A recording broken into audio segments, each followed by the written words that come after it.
I am ecstatic to speak to this powerhouse.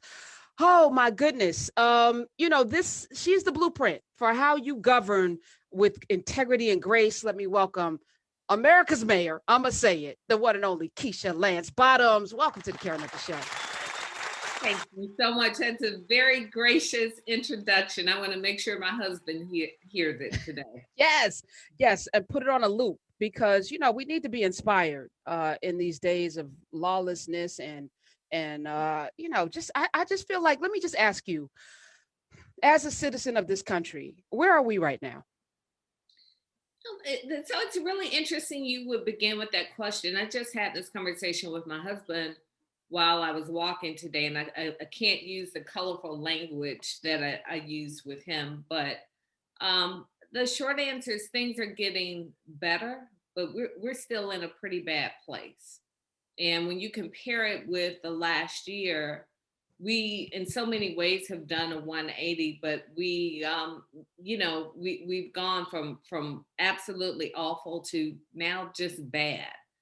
And I'm so grateful for the leadership that we have in the White House, because I truly believe the strides that we've made have everything to do with the Biden Harris administration.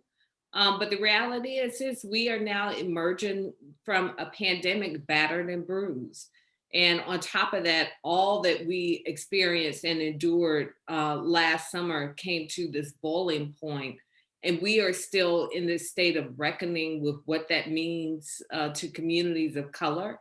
And, the pandemic really brought to the surface all of these underlying challenges that we knew existed, but we're all grappling with them all at once. So while I think things are so much better than they were, we still have a very, very long way to go.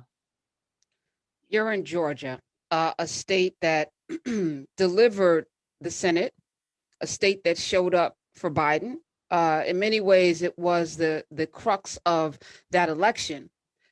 2022 is right around the corner. And then we're back to 2024. This is a very tenuous, it's very fragile victory. It's not, I don't know if it's sustainable.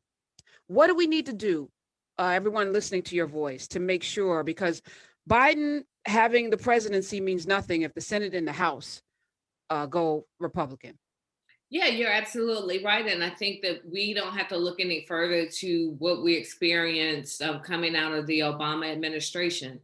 We, especially community of color, so many of us were on this high, thinking that we had turned this corner forever, when the reality was it was temporary. There's a reason that there are elections every 2 years, every 4 years. And if you throw in municipal elections in there, there's an election just about every year.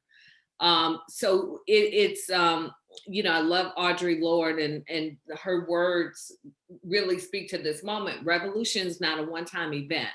We can't just go show up and vote for the president and think that that's it, and we don't have to go and show up again. Every single election matters. And so what I would say to people across the country, you got to keep showing up like your lives depend on it, because you see how far back we were taken with the Trump administration. And if President Biden and Vice President Harris don't have the House and the Senate, it will be very difficult to get anything accomplished. It's already difficult right now with the 50-50 split, but it will be nearly impossible. And so we got to keep showing up. You got to show up at the local level. If you think back over the last year, so many decisions that were made on behalf of cities were made by locally elected officials.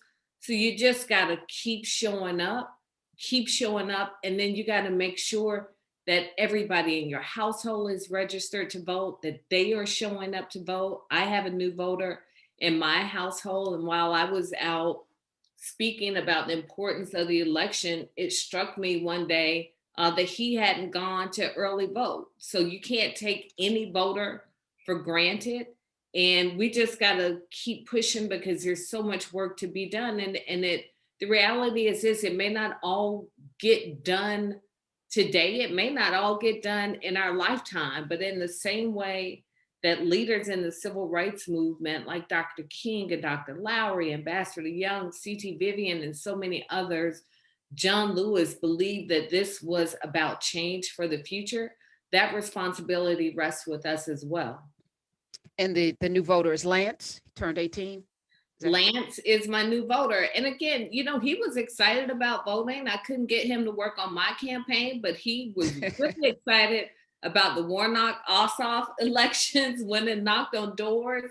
But again, he's 18 with an 18-year-old life and all that entails. And without my nudging saying, hey, go vote, go vote, go vote, it may have slipped his mind. So I made sure, that I pulled him out the house and got him to go and vote, because I didn't want to leave up to chance that he may find something more important to do the Tuesday of the election.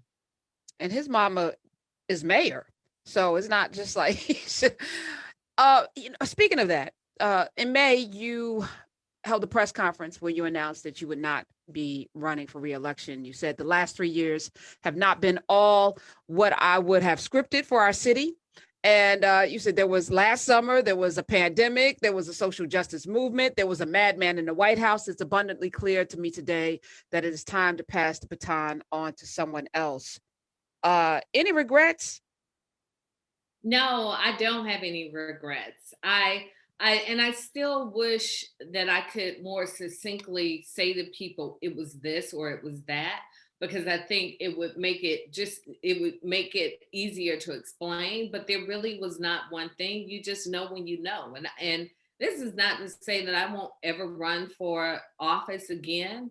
But I knew that it was time to close the door on this season, in terms of serving as mayor. And what I said during the press conference is that just as voters in Atlanta get the opportunity to decide every 4 years, people often don't think about the elected officials get the opportunity to make that decision as well. So as I talk to mayors across the country, and I didn't have the benefit of serving under the Obama-Biden administration as mayor, but every mayor that I've spoken with says that everything has been different the past few years, and that in many ways, 3 years has felt like 10 years. And that's certainly what it's felt like serving as mayor. But to hear people who are a bit more seasoned and more experienced in this space say it, I believe it to be true. Who are you endorsing? I haven't made who can fill your ample shoes? Mayor Lance Bottoms? Well, this is the reality, Karen. Everybody will bring their whole selves, I hope, to being mayor, and they will have a new vision. There are certain things that I think should be a part of anybody's administration. But qualifying is in August. We will see who actually is going to step up and put their name down. And I haven't endorsed anyone yet, but I'm paying attention. I pop my popcorn, and I'm paying attention, just like hopefully every other voter in the city is right now. What qualifications? Because I think, we have unfortunately been not served well by charismatic leadership. I think, we put a cult of personality above service, which is what your position really is. You're serving people. Yeah. You get elected to serve constituents. I think we've gotten it flipped upside down, where we have these cultish type personalities, or these personalities that haven't done anything, or that won't do anything, or don't have the fortitude to do. They rather just be famous or in the spotlight. They want the attention. What should we be looking for? What should you be looking for? You're a citizen. You're in a city, 5 generations. You're in a state that you are from. You were born in. You went to school in. This is your town. What do you want in a mayor? You got to have somebody who, one, has the thick skin to be able to serve, and secondly, most importantly, they just got to have a heart for community. In Atlanta, you are balancing a lot of constituencies. We really are a city, a tale of two cities.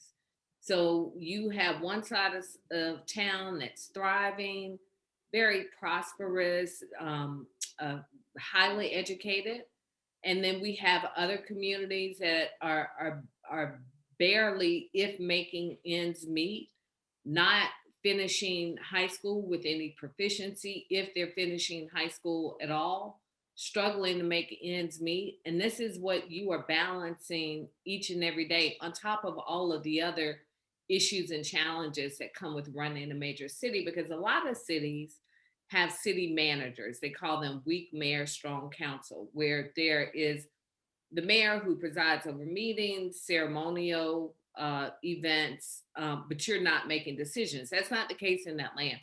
You are the CEO of a city with 9,000 employees, over 500,000 residents by day, by night, over a million people, well over a million people during the day who come in and out of the city. And you are the center of a very large metropolitan area and an even larger region. So there's a lot that comes along with that. So you have to have someone who can balance it all and can do it with integrity, and can do it with humility, and won't be so caught up in who they are or who they think they are that they won't listen to other people. It's a lot that goes into it. And I believe during this election cycle, you're going to see the cream rise to the top. That's what happened with our election. I believe at some point there may have been 18 candidates when I ran for mayor. And over the course of a couple of years, several forums, et cetera, you'll start to see who the real contenders are. And I think people need to look at people's track record. What have they stood for? How have they served if they've been in elected office before? And I think all those things will begin to speak to voters. So, and I'm going to be one of those voters paying attention.